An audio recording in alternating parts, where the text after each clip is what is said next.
Negara kini tak hanya mengintai, tetapi juga menghakimi tanpa pengadilan. Jutaan rekening rakyat kecil diblokir sepihak oleh PPATK tanpa proses hukum, tanpa klarifikasi. Dalihnya demi memberantas kejahatan keuangan. Faktanya paranoia kelembagaan. Saat lembaga analitik menjelma algojo finansial, yang hilang bukan hanya tabungan tetapi keadilan. Inilah hot topic, topik terhangat terkait isu-isu di nasional dan internasional yang berdampak signifikan terhadap kita semua. Pemblokiran jutaan rekening pasif oleh Pusat Pelaporan dan Analisis Transaksi Keuangan alias PPATK bukan hanya mencerminkan kekacauan kebijakan, tapi juga menandai babak baru otoritarianisme finansial di Indonesia. Langkah sepihak itu kini mulai dilonggarkan, namun bukan karena negara sadar telah keliru, melainkan karena tekanan publik yang tak bisa diabaikan. Pelonggaran ini bukan pembenahan, tapi pengakuan diam-diam bahwa negara telah bertindak semena-mena atas nama intelijen keuangan. Alih-alih menjalankan fungsi analitik, PPATK menjelma menjadi lembaga represif yang menyamakan kehati-hatian warga dalam menabung dengan upaya kriminal. Negara memaksa rakyatnya menjadi makhluk transaksional harian agar tak dicurigai menyimpan uang haram. Ini bukan bentuk pencegahan kejahatan. Ini bentuk baru dari paranoia institusional. Logika yang dijalankan PPATK cacat sejak awal. Tak pernah dipertimbangkan bahwa rekening pasif bisa saja milik orang yang sedang sakit, ibu rumah tangga, pelajar, petani, pensiunan atau siapapun yang tengah menabung untuk kebutuhan mendesak di masa depan.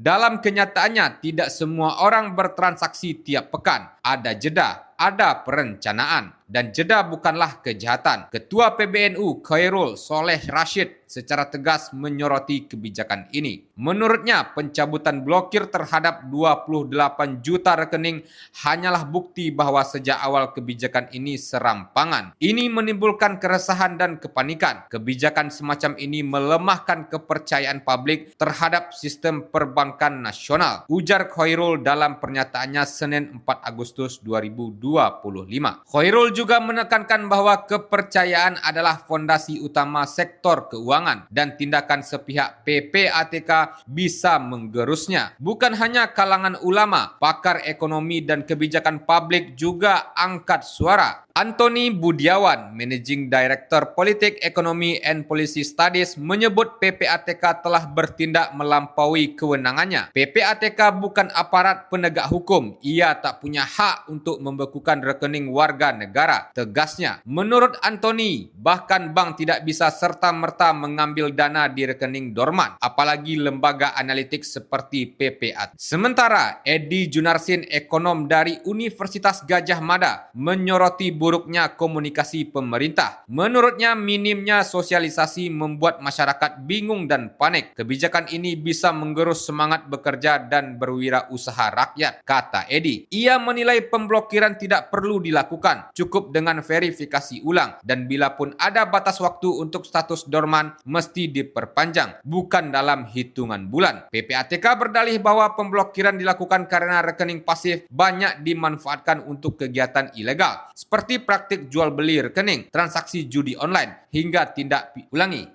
tindak pidana pencucian uang atau TPPU. Tapi hingga hari ini tak ada data rinci yang dirilis ke publik. Yang terjadi justru sebaliknya. Jutaan rekening milik pelajar, petani, ibu rumah tangga, dan pensiunan dibekukan tanpa proses hukum, tanpa klarifikasi, tanpa perlindungan. Jika pemerintah benar-benar ingin memberantas TPPU atau judi online, maka yang dibutuhkan adalah investigasi berbasis bukti, audit menyeluruh terhadap sistem pembayaran ilegal, dan kerja terpadu antar penegak hukum. Bukan malah melempar jaring besar ke seluruh rakyat dan berharap pelaku tertangkap di antara korban. Sebanyak 31 juta rekening telah dibekukan dengan nilai total 6 triliun rupiah, termasuk 10 juta rekening bantuan sosial dengan dana mengendap sebesar 2,1 triliun rupiah dan ribuan rekening milik instansi pemerintah pemerintah. Tapi dalam logika PPATK, semua yang pasif dianggap mencurigakan, bodoh sekali. Tak penting siapa pemiliknya, selama rekening terlalu diam,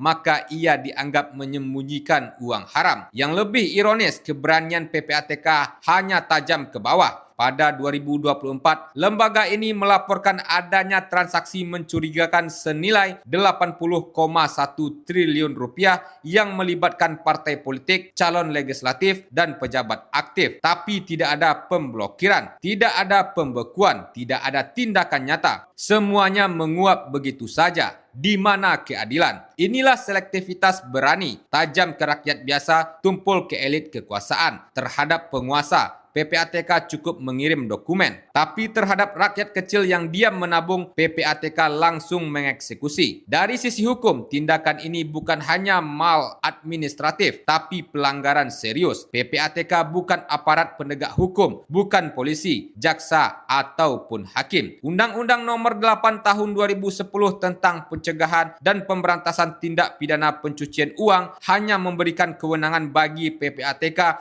untuk meminta lembaga keuangan melakukan pemblokiran sementara atas dugaan kuat tindak pidana. Dan itu pun harus melibatkan penyidik dan dibatasi maksimal 30 hari. Ini malah melebihi dari kerja dan tugasnya. Tanpa perintah pengadilan dan tanpa keterlibatan aparat penegak hukum, tindakan pemblokiran adalah bentuk penyalahgunaan kekuasaan. Dalam standar internasional seperti dijelaskan oleh Al-Hosani dalam bukunya Anti-Money Laundering, A Comparative and Critical Analysis, lembaga seperti PPATK adalah unit analitik, bukan lembaga eksekutor. Memberikan wewenang eksekusi langsung kepada mereka adalah penyimpangan struktural yang disebut function creep, fungsi yang merangkak melampaui batas mandat, mengaburkan peran antara intelijen dan penegak hukum. Indonesia sedang menapaki jalur berbahaya. Pemblokiran puluhan juta rekening tanpa prosedur hukum adalah bentuk telanjang dari otoritarianisme administratif yang mengabaikan asas hukum dan HAM. Negara seolah berkata, kami curiga, maka Anda bersalah. Kami tidak butuh pengadilan. Padahal bahkan tersangka korupsi pun wajib diberi ruang pembelaan. Mengapa hak serupa tidak berlaku bagi pelajar, ibu rumah tangga, pensiunan, atau pengemudi ojek online yang hanya menabung? Tribuners, jika dibiarkan ini akan menjadi preseden berbahaya. Dugaan menggantikan bukti, kecurigaan menggantikan keadilan, kekuasaan administratif menggantikan proses hukum, dan saat itu terjadi, negara hukum pun tinggal nama. PPATK harus kembali ke fungsi asalnya, mengamati, menganalisis, dan merekomendasikan, bukan menjadi algojo keuangan yang bekerja tanpa pengawasan dan tanpa akuntabilitas. Karena ketika lembaga analitik mulai mengeksekusi, yang hilang bukan hanya uang rakyat, tapi juga jaminan keadilan dalam negara hukum.